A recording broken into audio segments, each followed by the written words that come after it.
Ito po ang News TV Live.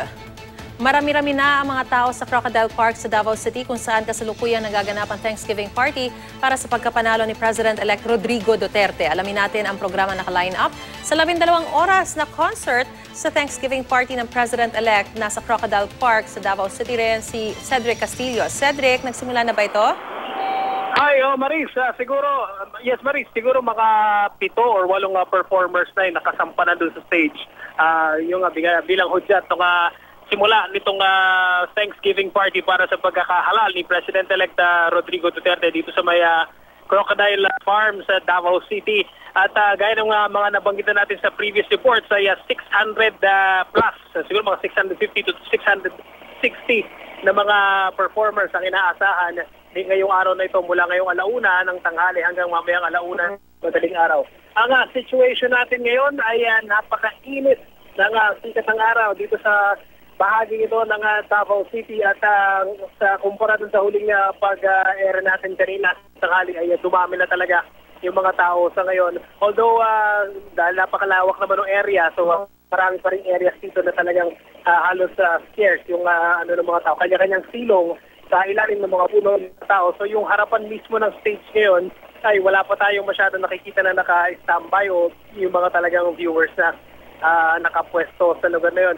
So inaalam pa rin natin kung anong oras inaasahang darating dito sa venue si President-elect Rodrigo Duterte.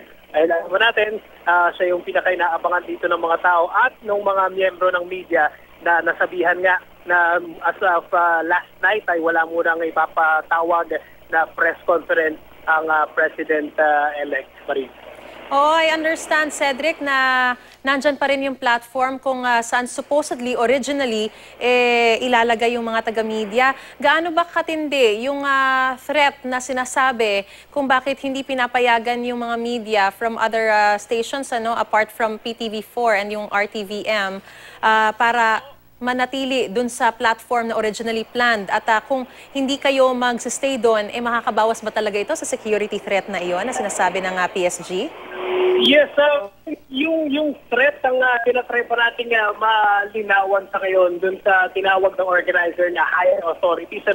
Ang kanina kasi doon sa pakikipag-usap natin sa mga organizer, sa pagkakaunawa lang daw nila, itong pagpapawal na dun sa, hindi lang naman actually media, kahit sino na nandito sa venue na ito, i-clarify natin yan, hindi lang naman media yung tinaboy, so to speak.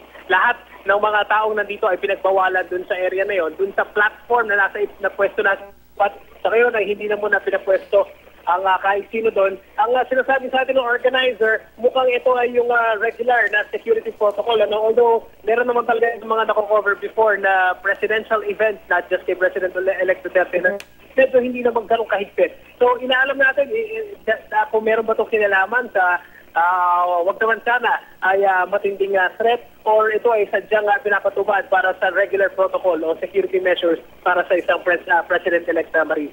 Alright, maraming salamat, Cedric Castillo.